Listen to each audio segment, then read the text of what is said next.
Hi guys, James Buckley here. Just before you watch this week's episode, I thought that I should warn you and prepare you for this monstrosity. Unfortunately, today is the only time I have to film this episode, so I've basically got a massive spot throughout the whole of it. Take a look at that. Oh my god. It's really painful. Basically, last night I had a whole bar of Galaxy to myself. Not just a normal sized bar, but a medium sized. And as you can see, it's manifested itself into a violent, oily mess on my face. But don't worry, don't let the spot put you off, because I've come up with a clever way of disguising it. You won't even know it's there. Enjoy this week's episode.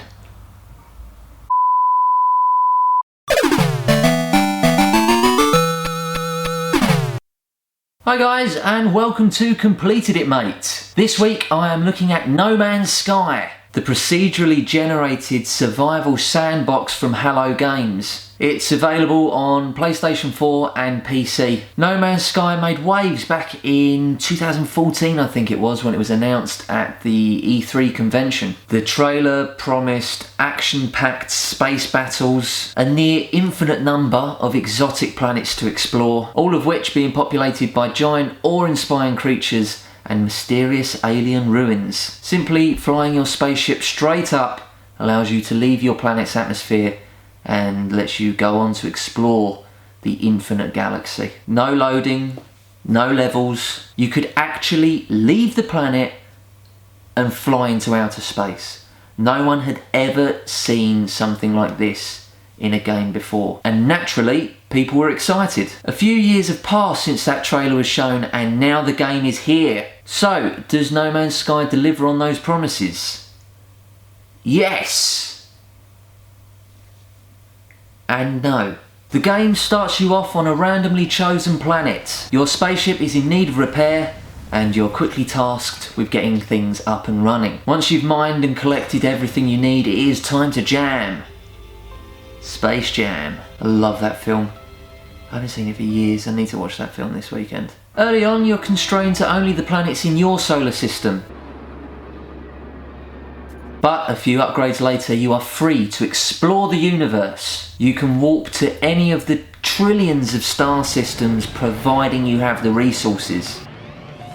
Every planet is unique, randomly generated by the game's code to deliver strikingly different worlds. From frozen tundras to scorching deserts, there is seemingly no shortage of variation to the environments you'll encounter. Most planets are home to alien life, there for you to document and name. The random generation really does kick up some weird looking creatures. Alien monoliths, found scattered around these planets, guide you towards mysterious alien space stations known as the Atlas Interface. These space stations are the driving force behind the story of No Man's Sky. Visiting these stations reward you with small pieces of story information, each of which allude to a bigger, unknown picture. You're given the choice to pursue these story segments or simply skip and head straight for the centre of the universe, which you're told is where your destiny awaits. There's not much of a story here, to be honest, but there's enough to compel you to complete your journey. Not much was known about the gameplay prior to the release of No Man's Sky. Information presented from interviews by the developers were vague at best. You'll spend most of your time mining for resources and managing your inventory.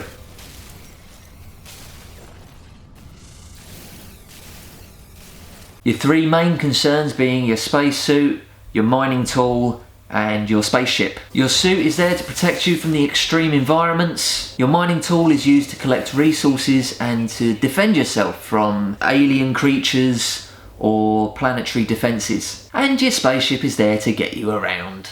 Upgrades can be found for all of these tools by exploring the environments and selling some of your resources for cold hard cash. The inventory system can be a pain to use. Certain items take up more space than they should, and running out of slots is a constant annoyance. Although this problem can be alleviated somewhat by buying additional slots, the problem never really goes away. Controls for the ground combat can feel a bit sluggish, especially when you compare them to modern first-person shooters. It's perhaps a bit of an unfair comparison. First-person shooting isn't the main point of No Man's Sky. It does feel like enemy encounters feel more like a chore than anything else. Dogfights in space suffer the same problem, and as a result never really feel as exciting as they should.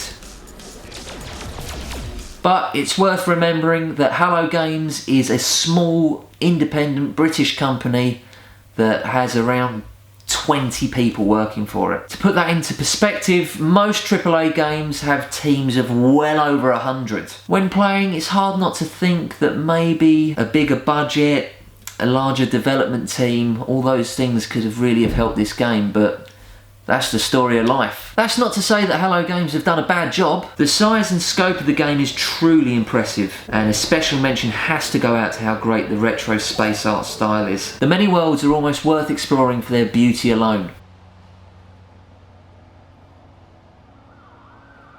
I've mentioned that elements of the game are procedurally generated. Well, what does that mean? Well, put simply, it means things such as planets, plants and creatures are randomly generated. It's simply not possible to create a game of this size by hand, so some clever computer generating does some of the heavy lifting. The random generation does seem to be a bit of a double-edged sword, however. Yes, the game has trillions of planets and trillions of different forms of life, but when they are made from the same fundamental building blocks, the patterns and similarities quickly start to show. And I'm left wondering whether the game would have been better if it had a more focused, handmade approach. But we must bear in mind that what Hello Games have done is essentially create a universe.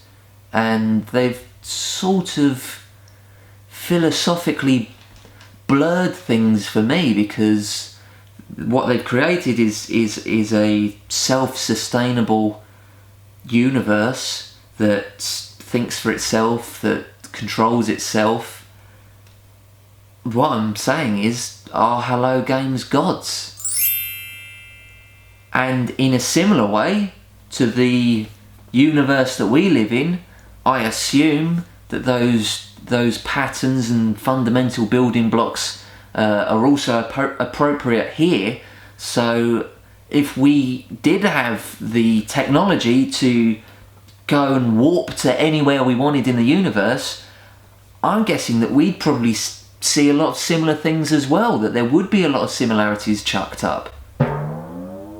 So what do I think about No Man's Sky? There were a lot of questions following the debut trailer, most of which were left unanswered prior to the launch. These unanswered questions, they left a lot of room for speculation, so inevitably expectations were really, really high. Although the game does fall short of these expectations, it would be difficult for any game to live up to what we were all expecting from No Man's Sky. There's still a lot of fun to be had with this game. Ultimately, it is a difficult game to recommend for the £45 price tag, although there is a potentially limitless amount of time that you could spend playing this game. The similarities and patterns that the computer generation chucks up, they all just become a bit too similar too quickly for my liking. Hello Games have promised to support the gaming by creating downloadable content, which should expand the gameplay and keep things nice and fresh and fun. If you're a fan of survival games, or the idea of exploring an almost limitless galaxy appeals to you, then this is right up your street, just as long as your expectations are firmly on the ground. So that was my thoughts on No Man's Sky. Please let me know what you think by commenting in the box below. I read every single comment. I love your comments. You're all really interesting, really supportive. You've all got something interesting to say, and I really do love reading the comments. I try to reply to as many as I can as well, so make sure you do comment. Please like, please subscribe. Until next time, I'm off. Adios.